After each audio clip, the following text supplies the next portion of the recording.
भारत गौरव आचार्य श्री पुलक सागर जी गुरुदेव के प्रवचन और लेटेस्ट धार्मिक भजन व कार्यक्रम निशुल्क देखने व सुनने के लिए हमारे YouTube चैनल जीन शरण मीडिया को आज ही सब्सक्राइब करें। आज का दिन था, 700 मुनियों को बंधन से मुक्त किया। मूर्छित पड़े हैं सारे मुनिराज, चेतना सुप्त हो गई उनकी, न उठते बनता न बैठते, रुंध गया पूरा गला उनका। आज के दिन मालूम है क्या हुआ?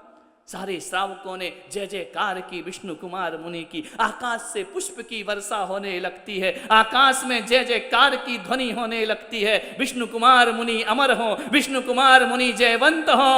और उन्होंने उस दिन से विष्णु कुमार मुनि ने कहा कि ध्यान रखना, आज से ये संकल्प पूरी समाज ले ले कि हमारे मुनियों पर कष्ट आएगा तो अपनी जान की बाजी लगाकर भी हम संतों की रक्षा करेंगे। ध्यान, यूं तो 365 दिन आप हमसे कहते हो महाराज हमारी रक्षा करना, लेकिन साल में एक दिन आता है जब संत तुमसे कहता है कि हे श्रावकों आप हमारी रक्षा करना, संतों की रक्षा करना। अभी ताई ने वहां लिखा ना, पिच्छी एक पढ़ रहा था मैं कोटेशन कि पिच्छी में राखी बांध रही, उनकी पिच्छी सतत हमारी रक्षा करती रहेगी।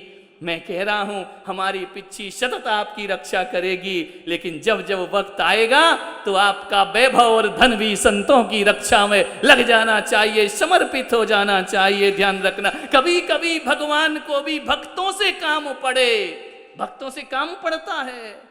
लगी भूख तो भैया उनके घर को चल पड़े। ध्यान, आहार लेना है तो तुम्हारे घर तो संतों को आना पड़ेगा ना। तो 700 मुनियों की आज वैयावृत्ति हुआ करती है, 700 मुनि राजों के आज आहार हुआ करते हैं। 7 दिन के बाद आहार क्या दिया? क्या दिया आहार में? खीर। काय की खीर? सेवई की खीर दी है ना?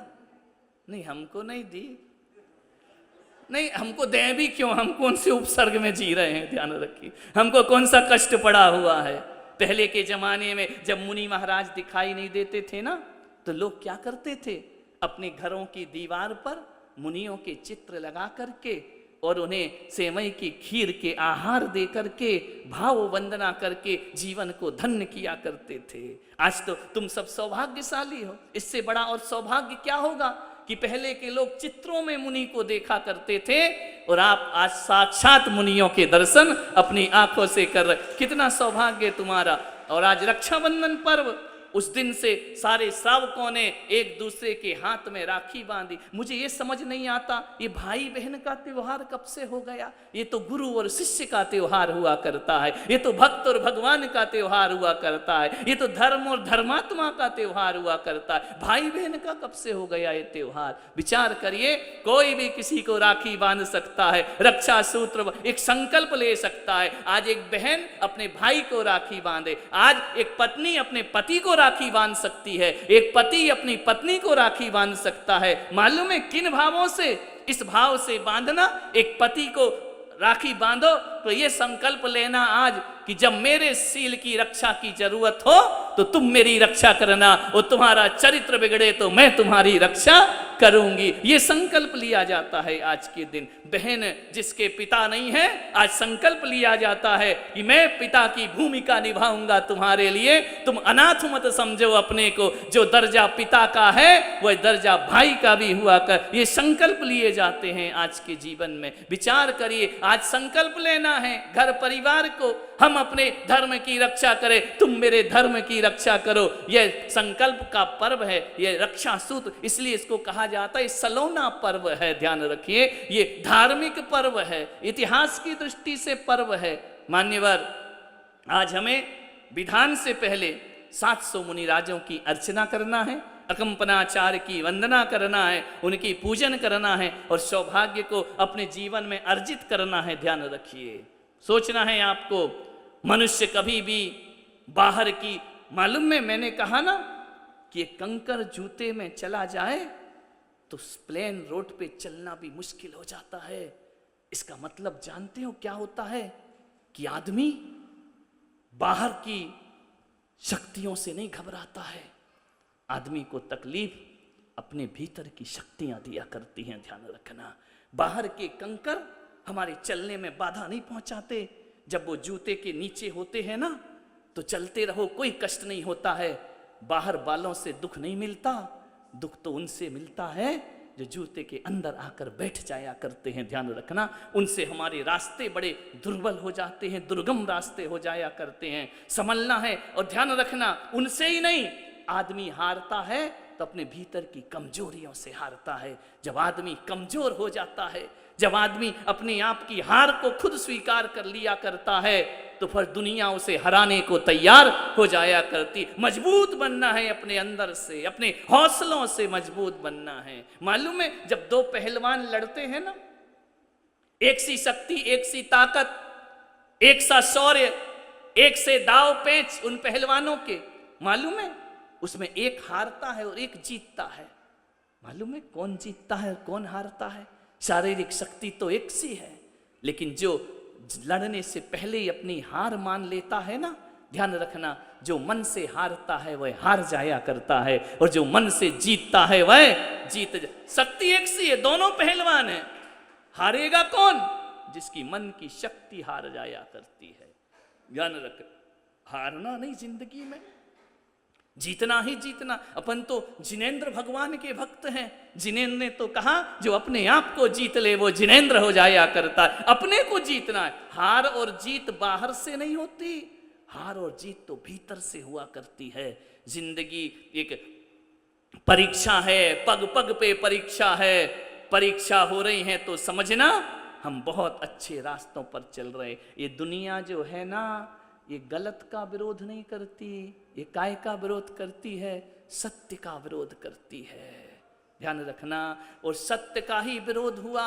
जब कोई आता है महावीर तो दुनिया उसके विरोध में खड़ी हो जाती है। ऋषभदेव आते हैं तो दुनिया विरोध में खड़ी हो जाती है। कोई मीरा भक्ति में डूबती है तो उसके घर के लोग उसे जहर देने को तैयार हो जाया करते हैं। विचार करना है आपको, घर में ही सब कुछ होता है, कैकई ही तो बन। और एक बात ध्यान रखना, दिल के छाले झुलसते हैं सीने के दाग से, और घर को आग लगती है घर के चिराग से। ध्यान रखना, पड़ोसियों का चिराग हमारे घर को नहीं बुझा जलाता, अपना ही चिराग जलाता है। ध्यान रखना, अपने घर का दिया अपने घर को नष्ट किया करता है। ध्यान रखना, राम को वनवास पड़ोसिन ने दिया था या घर के लोग ने दिया था? बोलिए। चंदना को अंजना को अपमानित उसकी सास ने किया था ना। मीरा को जहर किसने दिया था? घर के ही लोगों ने। जीसस को फांसी किसने दी थी? विधर्मियों ने नहीं, उनके ही पादरियों ने उन्हें फांसी दे दी थी। ध्यान रखना, सूली पर लटका दिया था उनको। घर के ही लोग सब कुछ करते हैं। ध्यान रखना, महावीर के विरोधी, ऋषभदेव के विरोधी कौन हुए? मारीच। कौन था?